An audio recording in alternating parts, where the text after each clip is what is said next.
और जिस राज्य में गलती से भी कांग्रेस की सरकार बनी, वहां धड़ाधड़ लूट ही लूट स्पर्धा चलती है।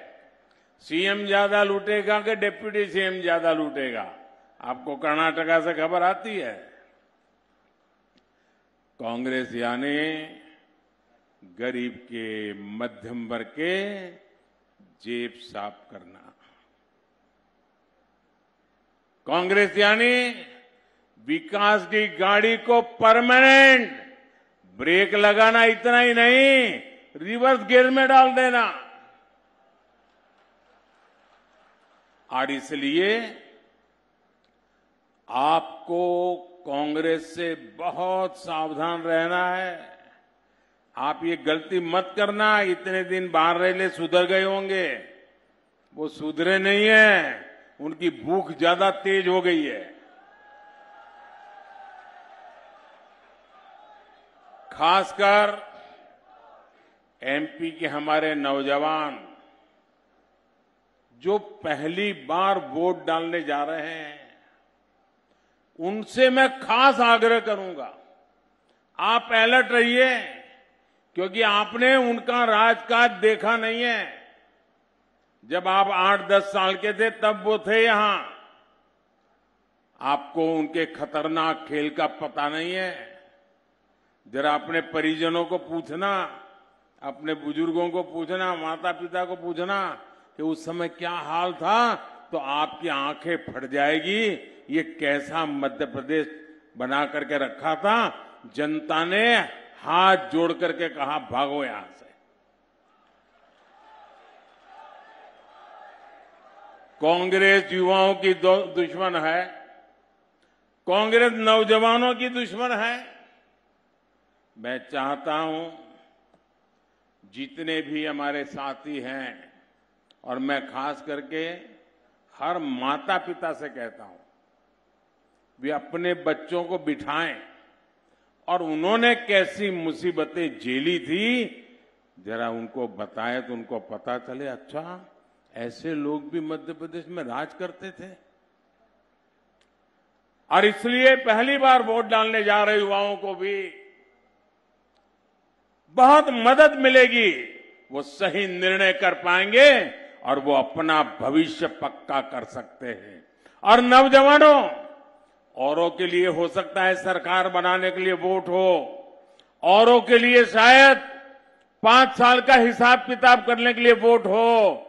नौजवानों के लिए तो खुद के 25 साल का भाग्य तय करने के लिए वोट डालना है। आप ऐसी उम्र में हैं, अगर आपका कालखंड डूब गया, आप अगर आज 25 साल के हैं, अगर 5 साल गए, 30 साल के बाद कौन पूछेगा आपको। दोस्तों, मुझे आपकी चिंता हो रही है। कृपा करके आप अपना भविष्य ऐसे हाथों में मत दीजिए जो हाथ बदनामी से भरे हुए हैं। साथियों, कांग्रेस ने हमेशा सिर्फ अपने नेताओं के विकास की सोची, और इसका सबसे बड़ा उदाहरण ये अपना खंडवा जिला है। कांग्रेस ने इतने वर्षों तक देश में शासन किया, पंचायत से पार्लियामेंट वही लोग थे और कोई झंडा था ही नहीं। हम तो कहीं कोने में पड़े थे, कोई पूछता नहीं था। हम तो दीवार पर भी लिख नहीं पाते थे कि हमारी पार्टी है। ये हाल था हमारा। लेकिन 2014 तक आपने मुझे सेवा का मौका दिया। मेरा सेवा काल शुरू हुआ, उसके पहले उन्हीं का परचम लहरा रहा था। तो उन्होंने हिंदुस्तान के 100 से अधिक जिले ऐसे थे जिन्हें कांग्रेस ने पिछड़ा घोषित कर दिया था। इनमें से अधिकतर दुर्गम आदिवासी बाहुल्य जिले थे। हमारा खंडवा जिला भी कांग्रेस ने उस सूची में डाल के रखा था, पिछड़ा है। उसकी तरफ देखने की जरूरत नहीं। आप जानते हैं मोदी सबका साथ सबका विकास के मंत्र को जीता है। सबका साथ भी लेता है, सबका विकास भी करता है। तो मैं खंडवा के लोगों को ऐसे ही अपने हाल पर कैसे छोड़ सकता था। उन्होंने भले छोड़ के रखा, मैं वो पाप नहीं कर सकता था। मैंने अफसरों से कहा कि खंडवा पर पिछड़ेपन का बोझ नहीं चलेगा, इसलिए हमने खंडवा को एस्पिरेशनल डिस्ट्रिक्ट, आकांक्षी जिला घोषित किया और इसके विकास पर बल दिया। मैं खुद दिल्ली से मॉनिटर करता हूं, आपको जानकर के शायद आश्चर्य होगा। रेगुलर देखता हूं देश में कितने जिले आकांक्षी है और उन जिलों में डेली क्या प्रगति हो रही है। मैं खंडवा को भी बहुत बारीकी से नजर करता रहा हूं। साथियों, आकांक्षी जिलों में कैसे काम होता है ये खंडवा में भी दिख रहा है और मुझे गर्व है।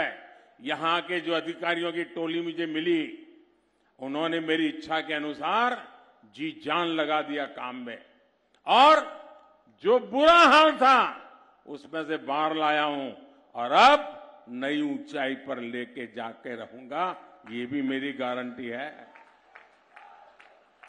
खंडवा की नई पहचान अब देश के बिजली केंद्र के रूप में हो रही है। यहां एशिया का पहला 600 मेगावाट का फ्लोटिंग सोलर पावर प्लांट, ये आपके गौरव में नया इजाफा करने वाला है। बड़ी मात्रा में यहां जल विद्युत का उत्पादन हो रहा है।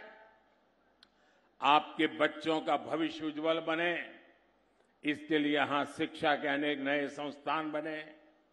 नंद कुमार सिंह मेडिकल कॉलेज भवन बना है। यहां की संतान, जिसका खंडवा के लोग हमेशा गर्व करते हैं, यहां के संतान किशोर कुमार जी के नाम पर सांस्कृतिक भवन भी बना है। मेरे परिवारजनों, आप सभी जानते हैं कि अगले साल लोकसभा के लिए चुनाव होने जा रहे हैं। ये भी तय है कि तीसरी बार केंद्र में फिर एक बार भाजपा की सरकार बनने जा रही है।